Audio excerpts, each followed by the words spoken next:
So it is being reported right now from some Cardinals beat writers that James Conner will see the bulk of the share of the team's backfield workload in 2024. This is the same James Conner who played in 13 games last year. Actually, the last 2 years, each of the last 2 years played in 13 games. He's never played a full season, but he did get 44% of the team's rush attempts last year. Not a great look for Trey Benson, of course, unless there's an injury, like we just discussed. Pete, since you were so excited about this, I'll kick it to you. What do you make of this report coming out of Arizona? I love it because honestly, in best ball, like I'm getting both of these guys now. Like Trey Benson has dropped back a couple of rounds, and I'm able to. Connor hasn't really shot up, like just because of this news. It's not like Connor's bubbling up and moving up a couple rounds. Like James Conner, we talked about him multiple times, and I'm burping as I'm talking. James Conner has said, we said it multiple times, like he is the guy that nobody wants to draft every year.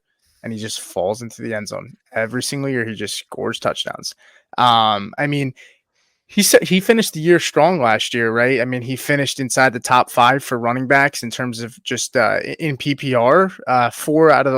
In 4 out of the last 5 games, he finished in the top 5 for running backs in 2023. 4 times, like top 5. And he's just a guy that always plays banged up, but he's had 29 touchdowns in the last 3 seasons. Pretty sure that puts him at the top 5 in terms of touchdowns scored over the last 3 seasons. He has missed 4 games, like Hoff said, in the last 2 years in each season.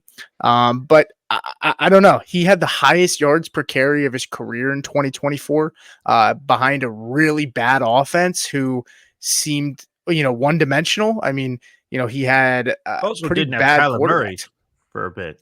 Yeah, didn't have Kyler. Now, do I worry slightly with Kyler coming back? Not really, because even when Kyler was there, how many times did we see them run read option with Kyler at the goal line with James Conner? And James Conner feasted and scored touchdowns in that read option with Kyler. So I'm excited for it. I don't put much stock into it because I already feel like I already felt this way, so it doesn't change my opinion. But I just love James Conner. I mean, he's just such a value, man. I mean, like I don't know. In Scott Fishbowl, that's the guy. That's one of the guys I'm targeting because you only have to start one running back. So if you're and obviously I'll kick this to Anthony, of course. But if you're talking in terms of running backs, I mean, right now with ADP, he's going in between Ramondre Stevenson, who I like, but behind him, David Montgomery.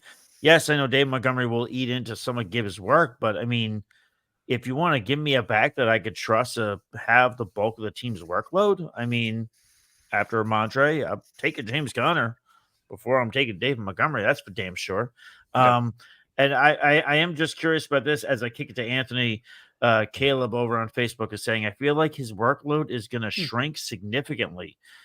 Do you feel like that's going to shrink significantly because Trey Benson's there or because they are going to pass more, maybe with Marvin Harrison and a now healthy Kyler Murray?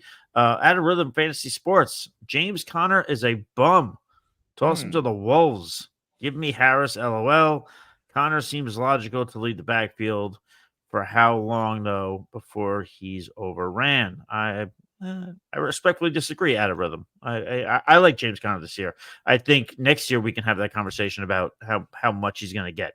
Anthony, all that said, what are your thoughts there? James Conner expected to be the guy in Arizona for another year. So using FFPC ADP since July 1st to today, James Conner is up 9.5 spots, Benson down 7.7, which this is telling me that the market is adjusting to a few things. Number one, anytime rookies come out of college, they get drafted. We know how the rookie hype is on fantasy Twitter. They're all going to take the starters' jobs. We're all going to take the veterans' jobs. And the comp I make here is last year, we all love Zach Charbonnet. He goes to one of the worst landing spots you can go to because there's an entrenched starter in Kenneth Walker. So everybody who overdraft Charbonnet, they basically got a few games when Kenneth Walker did not play due to injury. And that's what you are drafting Trey Benson for and redrafting in best ball. Now, James Conner, we know he's going to miss a couple games. So I don't mind anybody drafting Trey Benson. Just don't reach for him. I think his ADP right now, it's down there. I just had it 111. That's a lot better. He was about 15 picks higher a few weeks ago, which was not even a risk. It was mind blowing. That's not even a risk to take him at that spot, right? Now, I don't think it's a risk, but before I get into my next point on Connor, look at the running backs going around Trey Benson. Would you rather have Benson, who in my opinion is going to be a true handcuff like Charbonnet, or would you rather have Chase Brown a few picks earlier, Devin Singletary, who we believe is going to be I don't know if you call him a workhorse, but he's going to be a high floor PPR back. Yep. Ezekiel Elliott. You could draft Zeke right around the same ADP, and he's going to have touchdown upside in one of the best offenses. Nick Chubb, do you want to gamble on that, where maybe he misses a month, but he could be a rest of season league winner? These are all players, running backs you can have around Trey Benson, who, if we look at recent years of James Conner, he'll miss a few games. Now, Conner, he's entering his age 29 season. He's also entering a contract year. And anytime we see a team with a running back in a contract year around this age, they like to run them into the ground. Well, why is that? Because they're not tied to James Conner past this season.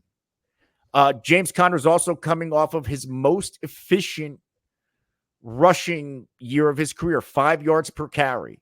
Why are you not going to give this guy the football? And whether Kyler was on the field or not last year, he was super productive in fantasy.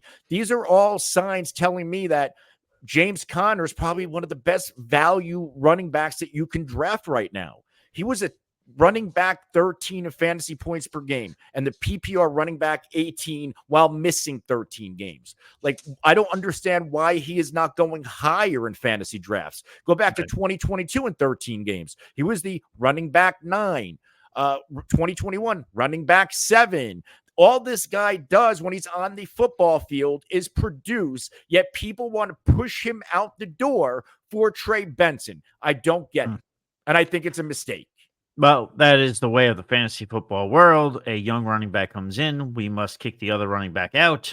That's how this goes. And most of those people trying to be wrong, and they make those opinions, and you never see them ever again until the next NFL draft. And Anthony, the only thing I was going to say to you as you were rifling off the names in front of Trey Benson, I would take around, in front of, whatever. I would have taken every single name that you mentioned over Trey Benson. That's even before the support. And this isn't me down on Trey Benson. In Dynasty, I love him because next year he's probably going to be the guy. Yes. Yeah. Yeah, I think this is I think all three of us would agree, and Pete, you can chime in. I think all three of us would agree this is the last year, at least in terms of Arizona, where James Conner is getting the bulk of the Cardinals' workload, right? We're all agreeing there? Yeah. I mean, the only time I'm not drafting Trey Benson in redraft, but unless I have a really deep bench and I have Conner, and bench spots are deep, but I'm really only taking Benson in best ball in situations where I have Conner, right? And I feel confident in my running back room. If I have a Bijan or a Brees, if I get one of those big guys and then I wait on my second running back and take Conner, then I'll pair him up with a Benson, because I do think that Benson has big game, big play ability, and Conner's good to miss a few games. And honestly, I'm only looking for a guy to have 2 or 3 big weeks at that point if I'm drafting in that range. Anything else more than that's just gravy. And the last thing I'd say is, if you are in Dynasty and you are a contender, go send an offer for James Conner. If you need running back, people don't want him for whatever reason. And this might be the last time unless you're going to trade him at the deadline and you want to hold him and trade him to a contender because you think you can get more. But there are some teams that will give you a second round pick for Connor. And Great point. if you're selling and you're rebuilding, but if you're contending, I'd feel comfortable giving a late second round pick for Connor if I really need the help at running back. That's how confident I feel like he can help you when it comes to this season. So